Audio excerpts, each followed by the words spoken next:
Alfredo. Sí, yo creo que en el tema hay que, ya comentabas muy bien los datos. Hay un tema que es muy interesante en cuanto a la participación electoral, hablando tan solo de Hidalgo. Si tomamos en cuenta de 1997 al 2012, encontramos un promedio de participación del 53%.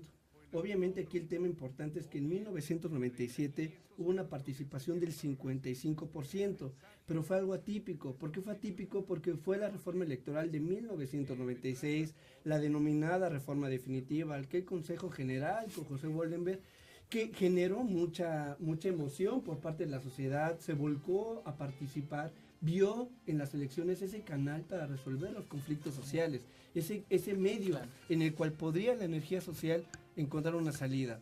Veníamos del movimiento zapatista del 94, sí, claro, también con ese veníamos entusiasmo. la crisis, la crisis económica, veníamos los magnicidios, entonces se encontró a raíz de esta reforma del 96, obviamente en la subsecuente elección que fue la del 97, una vía para poder resolver esa problemática. ¿Qué fue lo importante? Que la participación fue alta. Encontramos además la alternancia en el Distrito Federal, hubo una recomposición en el Congreso de la Unión, pero ¿qué es lo interesante? Que a partir del 2000, que también fue un año en que en Hidalgo por lo menos la participación fue del 61%, que fue alta, de ahí podríamos llamar algo que bien podría ser del encanto democrático al desencanto electoral, porque a partir del año 2000 vamos a encontrar una baja en la participación, sobre todo en la elección intermedia, llegando al punto más bajo que fue en el 2003, que fue la participación en Hidalgo del 38%, una participación muy baja. En el país fue la más baja, sí. Que además en algunos distritos llegó hasta el 31%, como el caso del Distrito 3. ¿Qué encontramos con ese sentido? De entrada, podemos encontrar que si tomamos en cuenta del 97 al 2009 en elecciones intermedias, la participación estimada en Hidalgo sería del 45.8%. No, es muy alta. Para Pero si descontamos 2015, esta elección atípica del 97, la participación estimada sería del 40%. Y tiene que ver con el tema, decíamos, del desencanto. Por un lado, el tema de que efectivamente se tiene que trabajar en la formación de este voto razonado va en un sentido. Si se vota por un candidato más que por un partido, al final los candidatos, sobre todo abocándonos al tema ahorita de la renovación de los 500 diputados y diputadas, al final se podrá votar por un candidato o por una candidata, pero ellos responderán a la agenda de un partido, la plataforma de un partido, que en más del 90% hay una disciplina partidaria en general de los partidos. ¿Qué significa esto? Yo puedo votar por un buen candidato más que por un partido, pero al final ese diputado o esa diputada electa o electo va a seguir la agenda de un partido. Es decir, los partidos han fortalecido en ese sentido. Más allá de si votan por un candidato o por un partido, son los partidos los que siguen llevando la agenda. Por eso hay que retomar uno de los puntos, y es un llamado a los partidos. Puede haber un castigo a los partidos en este proceso. Dos, el tema de la democracia interna de los partidos. Prácticamente no se generan los mecanismos para que sean las y los militantes de los partidos quienes puedan elegir libre e informadamente a sus candidatos. Aquí en Hidalgo vemos dos partidos que están de la pero pero hay que tener claro que la representación proporcional también son electos, o sea, formalmente, es que hay un sentir. Es la suma de votos. Claro, pero ese sentir de la sociedad. Por ejemplo, una gente que vota aquí en Hidalgo le va a dar su sufragio al Estado de México, a un candidato del Estado de México, puede ser de los diversos partidos. Por eso decía que ni siquiera conoce y no tiene ningún interés, no tiene ningún anclaje en el estado donde está votando el ciudadano. Por eso decía mucho el tema de votar por candidato, votar por el partido. Al final, ¿quién define esas listas de representación proporcional? Son los partidos. Los partidos. Al la cúpula. Final, el ciudadano. La cúpula, porque ni siquiera. Claro, el ciudadano, el elector, cuando va y vota, al reverso de su boleta estarán los listados de ahora sí que por circunscripción, los 40 propuestas de cada partido. Es decir, si están votando, la boleta vale doble, y es lo que a veces no se explica. La ciudadanía piensan, es que esos 200 llegan de la nada. No, sí se votan, y hay que recordar además un elemento fundamental.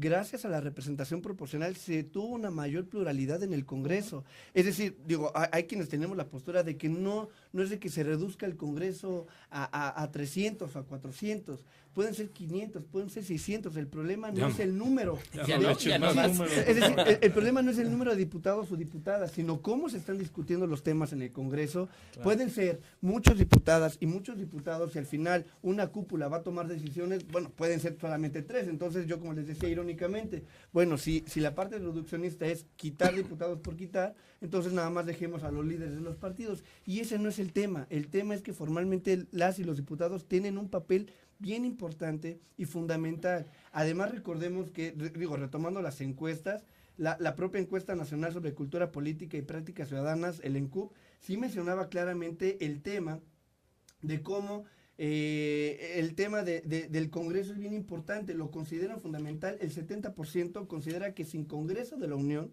no puede haber democracia. Hay críticas sobre la democracia, un 60% de la población critica la democracia, pero un 67% considera que es necesario el tema de la democracia. Es decir, aquí podemos jugar con el tema de los números. Sí, pero forma parte de lo mismo. Sí, ¿no? Que ya hay en otros lugares. Y va con el tema de las agendas de los partidos. O sea, al final los partidos presentan una plataforma en la cual van a plantear lo que van a discutir en el Congreso que poco se conoce. También tiene que ver con un tema de la información hacia la ciudadanía y el interés que tenemos. Por eso es importante también tener en cuenta, se comentaba al principio, por qué en algunas zonas tal vez rurales hay una mayor participación y en zonas urbanas un poco menos de participación. Digo, más allá de lo que se pueda plantear, pues hay una diferencia entre el voto clientelar y el voto razonado, también es cierto. El tema de la información, qué tanto estoy informado, y cuando uno se está informando puede ser más crítico. El gran problema es que ante la crítica y ante la falta de opciones, hay quienes optan por la abstención, que efectivamente no va a ser la solución, porque si votan el 30% al final se van a discutir los mismos temas y se van a repartir el Congreso entre el voto duro de los partidos, y esa no es la solución. Por eso, ahorita la discusión que se planteaba si la reducción o no del Congreso, efectivamente es que el tema no pasa si son 300 o son 500. El tema pasa sobre cómo se están discutiendo los temas, cómo se discuten primero al interior de los partidos, cómo se discuten las candidaturas, porque a través de ese proceso democrático o no, es cómo se está trabajando en el Congreso. Y eso sí sería lo preocupante, porque si no se discuten los temas con la sociedad, lo decíamos, al final uno vota por candidato o por partido. Puede votar uno por candidato o por partido, pero al final en el Congreso se están discutiendo las agendas de los partidos. Por eso es bien importante conocer el tema de las agendas de los partidos. Y el otro tema que quedó en el tintero y que era una parte fundamental, como el tema de la iniciativa popular, ¿no? O la consulta popular propiamente dicho, que al final no prosperó y que era una herramienta bien importante, y que lo más preocupante es que fueron el mecanismo para acceder a la consulta popular fue tan alto que al final ¿quiénes fueron los que pudieron operar la consulta popular? Los partidos, que son los que tienen infraestructura a nivel nacional. Claro. Sí, pero hay un tema en el tema, en tanto a la reelección y uno que tocaba Tonatiuh, tiene que ver con, ¿cuál será la prioridad de la sociedad? ¿Reducir el número de diputados o el escandaloso que para muchos puede ser el alto salario? Que si tomamos en cuenta lo que gana son 148,000 pesos al mes, que en realidad son 2,227 salarios mínimos al mes. Es decir, un diputado o diputada gana lo de más de 2,200 personas. Es decir... Bueno, siempre cuando gane del Claro, y la desigualdad es en un 74 veces la desigualdad entre un trabajador y un diputado. ¿Qué será más importante? ¿Reducir número de diputados o reducir el salario? Que al final es una principal preocupación y tiene que ver con otro tema que es necesario retomarlo. Ahorita se tomaba el caso de la reelección inmediata. Bueno, el mecanismo como quedó establecido en la reforma electoral, de nueva cuenta amarra la reelección a los partidos. Claro. Porque yo puedo ser un buen diputado, por un diputado de veras, un diputado o una diputada que suba iniciativas, que estoy realmente trabajando por generar reformas, por proponer iniciativas, o soy un diputado o diputada ¿sí existen de esos que describes? Sí. Por eso digo, o puedo ser un diputado o diputada que entrego cobijas, o que entrego pelotas el día del niño, que entrego cositas, que ese no es el papel del diputado. El papel del diputado es generar ahí, incidir en el mecanismo legislativo, no en la entrega de cosas. Esa es la parte fundamental. Nosotros, bueno, en el caso de Hidalgo, los cambios que se han dado en el Estado han sido también cambios que vienen de fuera. Ese es un punto importante. Dos, el tema que comentaba. ¿Cómo Tona, sí, o sea, cuando hay cambios, por ejemplo, en la reforma electoral nacional, vienen las reformas locales, no al revés, la reforma local que vaya a detonar. Ese es un tema que hay que tenerlo en cuenta. Y en el tema de la crisis de un partido en particular, yo más bien plantearía efectivamente, hay una crisis de representación. Más allá de hablar de un partido, el tema en general es una crisis de representación. ¿Y cuál es lo grave? Que hablamos de una democracia representativa. Por lo tanto, lo que llegue a pasar, para bien o para mal, en el caso de los partidos, sí puede permear en el tema del funcionamiento del sistema político, lo cual sí sería preocupante, sobre todo porque al final, hoy día, ¿qué es lo que esperamos, sobre todo de los partidos? ¿Qué es lo mejor y lo que, además, resultado del 2012, sería de entrada el tema de los debates? Nos gustaría ver por lo menos 3, 4 debates en cada uno de los distritos electorales. Eso sería lo fundamental, porque al final, ¿qué es lo que van a hacer las 1,200 debates. Imagínate cómo va a terminar la ciudadanía. Pero No, cada distrito, y además discutir. No, el problema es cómo acaba si no existen. Y al final las y los diputados van a pelear por un que distrito, quieren ganar un distrito, se van a discutir los temas regionales, los temas de su distrito. La ciudadanía necesita saber que qué es lo también que eso le es va a pedir. utópico, ¿eh?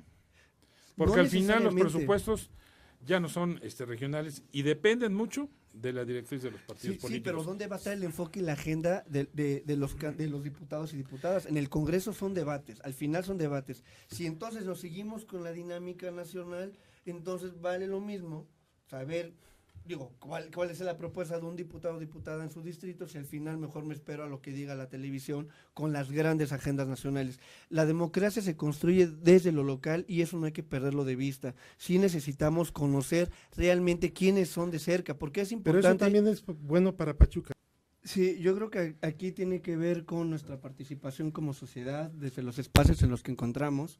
Ya lo comentaba Tonatiuh hace rato, tiene que ver, no todo se acaba en la elección, estamos convencidos de ello, los que participamos también de fuera, desde la academia, desde el activismo. Creo que es importante seguir impulsando que no todo se acaba el 7 de junio, al final hay algo más allá después de las elecciones.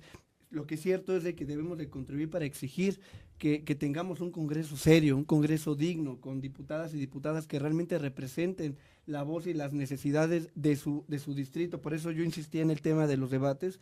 Creo que es un tema que no debemos de perder de vista. Tenemos que impulsar el debate.